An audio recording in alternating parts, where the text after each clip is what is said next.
touch, I could with just one touch, I could feel my body giving. Om Swastiastu. Perkenalkan, kami dari kelompok 4 akan memaparkan materi mengenai yang pertama ada vaksin, kedua ada stem cell, ketiga ada penyuntikan genom, dan yang keempat ada bayi tabung. Selamat menyaksikan. Baik, di sini saya akan menjelaskan tentang materi vaksin. Nah, imunitas tubuh perlu dirangsang agar dapat melawan penyakit tertentu. Salah satu cara merangsang sistem kekebalan tubuh adalah dengan pemberian vaksin. Vaksin adalah zat atau mikroorganisme yang berfungsi untuk membentuk kekebalan tubuh terhadap suatu penyakit. Kandungan vaksin bisa berupa virus atau bakteri yang sudah dilemahkan, virus atau bakteri yang sudah dimatikan, atau bagian tertentu dari mikroorganisme tersebut. Vaksin dapat diberikan melalui suntikan, tetes minum, maupun aerosol. Contoh penerapan vaksin yang pernah kita alami adalah saat pandemi COVID-19, di mana vaksin diberikan untuk memperlambat penyebaran virus atau melindungi masyarakat. Jenis-jenis vaksin dibagi menjadi 3 jenis utama. Yang pertama, vaksin hidup yang dilemahkan. Vaksin ini menggunakan virus yang sudah dilemahkan sehingga tidak menyebabkan penyakit, tetapi tetap bisa merangsang sistem imun. Contohnya vaksin MMR dan cacar air. Yang kedua, vaksin mati. Vaksin ini menggunakan virus atau bakteri yang sudah dimatikan, struktur tubuhnya masih utuh, tetapi tidak bisa menyebabkan penyakit. Contohnya vaksin polio. Yang ketiga, vaksin mRNA. Vaksin mRNA berisi materi genetik yang direkayasa agar menyerupai virus tertentu sehingga dapat memicu respon imun tubuh. Yang keempat, proses pembuatan vaksin. Pembuatan vaksin membutuhkan waktu yang lama, bahkan bisa bertahun-tahun karena tidak hanya efektivitasnya yang diuji, tetapi juga keamanannya. Nah, tahapannya sebagai berikut. Yang pertama, pemilihan antigen. Antigen adalah zat yang dapat merangsang pembentukan antibodi. Pemilihannya harus sangat teliti. Nah, yang kedua, isolasi antigen. Antigen dipisahkan dari zat lain yang tidak diperlukan, lalu bisa dilemahkan atau dimatikan sesuai jenis vaksin. Yang ketiga, formulasi vaksin. Antigen ditambahkan dengan adjuvan untuk memperkuat respon imun. Tahap ini sangat rumit dan harus dilakukan dengan hati-hati. Maksud mengajukan surat permohonan izin edar vaksin. Surat permohonan izin edar vaksin yang diajukan kepada otoritas yang berwenang, misalnya Badan Pengawas Obat dan Makanan atau BPOM. Nah, pada proses pengajuan izin, vaksin ini atau BPOM akan melakukan analisis dengan membandingkan antara efikasi dan efek samping yang berpotensi menimbulkan oleh vaksin. Setelah mendapatkan izin dari BPOM, barulah vaksin dapat masuk ke tahap pengenalan untuk dapat diedarkan dan digunakan ke masyarakat. Baik, di sini saya akan menjelaskan materi stem cell atau disebut sel puncak. Sel puncak atau dikenal dengan istilah sistem sel merupakan sel dasar yang belum mengalami diferensiasi. Sel puncak memiliki potensi untuk berkembang menjadi sebagian jenis sel baru untuk menggantikan sel yang rusak. Jika dikerucutkan, tipe-tipe sel puncak sebagai berikut. Yang pertama, sel puncak embrionik. Sel puncak embrionik berasal dari masa sel bagian dalam embrio mamalia pada tahap awal perkembangan, yaitu saat berwujud bola berongga. Yang kedua, sel puncak dewasa. Sel puncak dewasa dapat dijadikan sumber sel puncak setelah mengalami genetik reprogramming agar bersifat pluripotent. Sumber sel dewasa yang dapat digunakan yaitu sel sumsum tulang. Sel sumsum tulang dapat membentuk sel tulang dan sel otot jantung. Yang ketiga, sel puncak tali pusar. Sel puncak tali pusar diambil dari darah tali pusar dan plasenta bayi yang baru lahir, yang kemudian langsung disimpan di dalam bank sel induk untuk digunakan pada kemudian hari. Teknologi sel puncak memiliki manfaat atau dampak positif dan dampak negatif. Beberapa manfaat teknologi puncak sebagai berikut. Yang pertama, memperbaiki sel rusak dan mati hingga ini terjadi pada proses penyembuhan luka. Yang kedua, memperbaiki sel rambut dan kulit dengan memproduksi protein sitokin.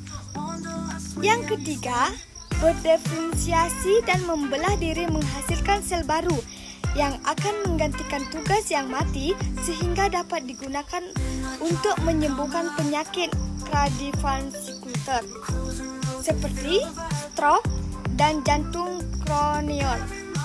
Yang keempat, menyeimbangkan imunitas pada penyakit autoimun.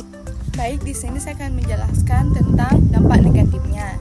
Yang pertama ada tumorogenik atau sel puncak embrionik yang berarti bersifat pluripotent, artinya dapat berdiferensiasi menjadi hampir semua jenis sel. Namun, jika sel yang tidak diferensiasi menjadi kontaminan setelah transplantasi, mereka dapat memicu pembentukan tumor jinak yang disebut terutama.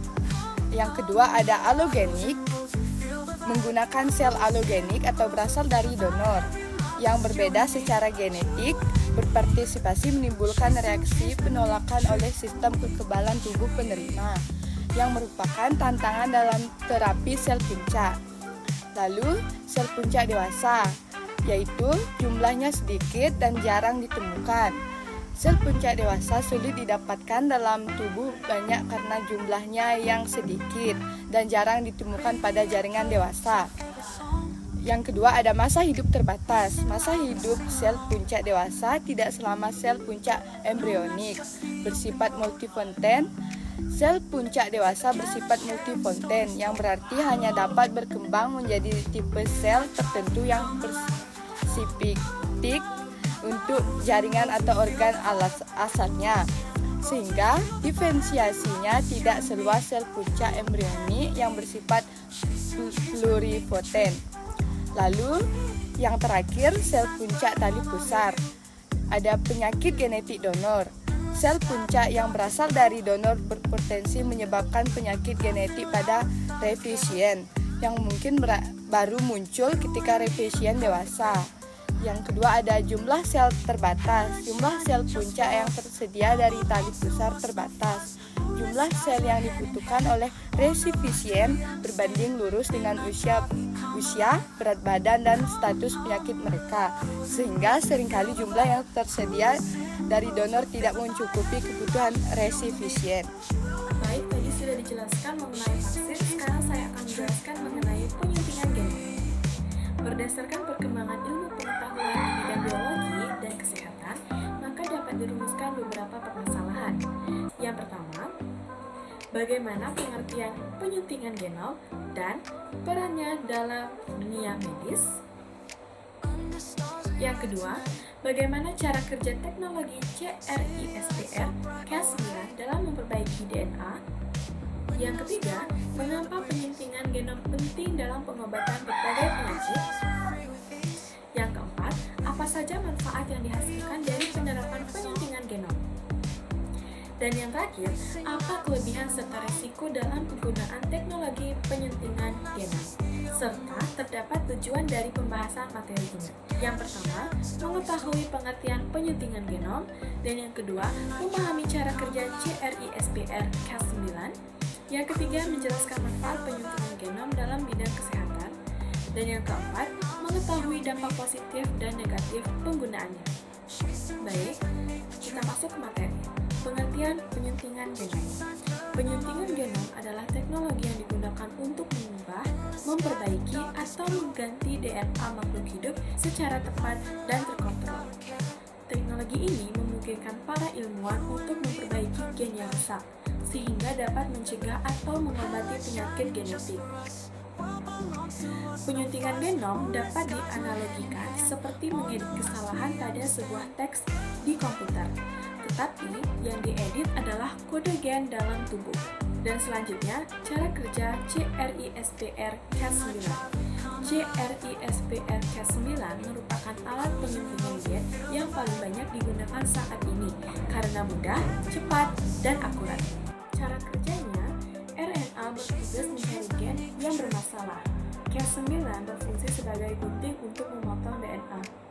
Setelah DNA dipotong, sel akan memperbaikinya atau menggantinya dengan gen yang benar. Dengan proses ini, gen yang rusak dapat diperbaiki sehingga fungsi sel kembali normal. Selanjutnya, kita akan membahas manfaat penyuntingan genom. Penyuntingan genom memberikan banyak manfaat khususnya dalam bidang kesehatan. Antara lain, yang pertama, mengobati penyakit genetik seperti thalassemia dan anemia. Yang kedua, membantu terapi kanker dan penyakit darah. Yang ketiga, melawan virus seperti HIV dan hepatitis. Yang keempat, mengatasi gangguan saraf seperti Parkinson dan ALS. Yang kelima, mendukung penelitian untuk menemukan obat dan vaksin baru. Teknologi ini membuka peluang besar bagi dunia medis di masa depan. Baik, selanjutnya kita membahas kelebihan dan risiko. Kelebihan dari penyuntikan genom adalah prosesnya cepat dan efisien. Tingkat ketepatan tinggi dapat memperbaiki gen secara langsung. Selanjutnya, resiko. Berpotensi menimbulkan efek jangka panjang. Resiko kesalahan dalam penyuntikan menimbulkan masalah etika. Masih memerlukan penelitian lanjutan, oleh karena itu, penggunaannya harus diawasi secara ketat. Selanjutnya, kita masuk ke kesimpulan. Penyuntikan genom merupakan teknologi modern yang sangat bermanfaat dalam bidang kesehatan. Dengan bantuan CRISPR-Cas9, gen yang rusak dapat diperbaiki sehingga berbagai penyakit dapat diatasi.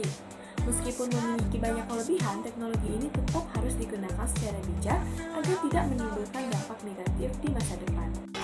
Baik, di sini saya mendapatkan materi tentang bayi tabung. Pembuahan sel telur oleh sperma tidak selalu dilakukan di dalam rahim.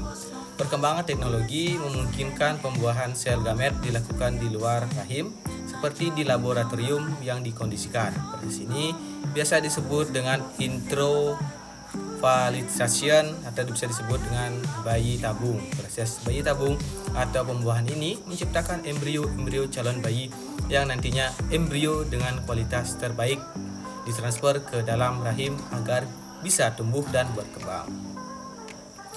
Pemanfaatan metode bayi tabung banyak dilakukan oleh pasangan-pasangan suami istri yang memiliki hambatan untuk mendapatkan keturunan dengan cara seksual pada umumnya. Ilmu pengetahuan tentang bayi tabung di bidang kesehatan banyak membantu pasangan-pasangan ini untuk mendapatkan keturunan.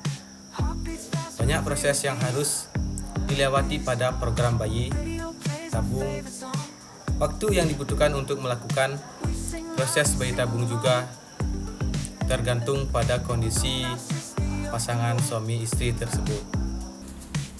Berikut adalah tahap-tahapan proses bayi tabung. Yang pertama ada induksi ovaluasi. Tahapan pertama dalam proses bayi tabung adalah induksi ovulasi. Induksi ovulasi memanfaatkan obat-obatan untuk merangsang perangsangan sel telur. Cara ini dilakukan agar dokter bisa mengambil lebih banyak sel telur yang bisa diambil agar peluang pembuahan lebih besar. Yang kedua, pengambilan sel telur. Jika proses induksi ovulasi berhasil, dokter akan mengambil sel telur dari ovarium untuk dievaluasi dan dinilai berkualitas. Selanjutnya, sel telur akan disatukan dengan sel sperma yang sebelumnya sudah diambil dan ditempatkan dalam wadah khusus. Yang ketiga, pembuahan. Sel telur dan sel sperma yang telah melewati proses ovulasi dan seleksi selanjutnya akan disatukan dalam inkubator. Hal ini bertujuan agar terjadi pembuahan yang berlanjut dengan pembentukan embrio. Dan selanjutnya akan dijelaskan oleh Semaru. 3. Pembuahan. Sel telur dan sel sperma yang telah melewati proses evaluasi dan seleksi selanjutnya akan disatukan dalam inkubator. Hal ini bertujuan agar terjadinya pembuahan yang terlanjut dengan pembentukan embrio. 4. Persiapan embrio. Jika proses pembuatan berhasil, maka akan menghasilkan embrio selanjutnya. Embrio yang dihasilkan dari program bayi tabung ini akan dievaluasi. Embrio yang berkualitas dan sehat akan dipilih untuk ditanamkan pada tahap berikutnya. 5. Penanaman embrio. Embrio yang sudah berhasil dari proses bayi tabung dalam inkubator selanjutnya akan ditransfer ke dalam rahim ibu setelah matang. Penanaman embrio ini biasanya dilakukan 5 hari setelah proses pembuahan berhasil. Jika embrio berhasil menempel pada lapisan rahim artinya terjadinya kehamilan.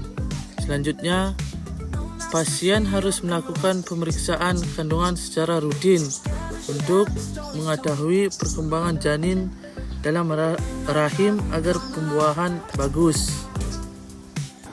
Baik, terima kasih telah menyimak video kami. Semoga video ini bermanfaat bagi kalian. Kami tutup dengan Om Santi.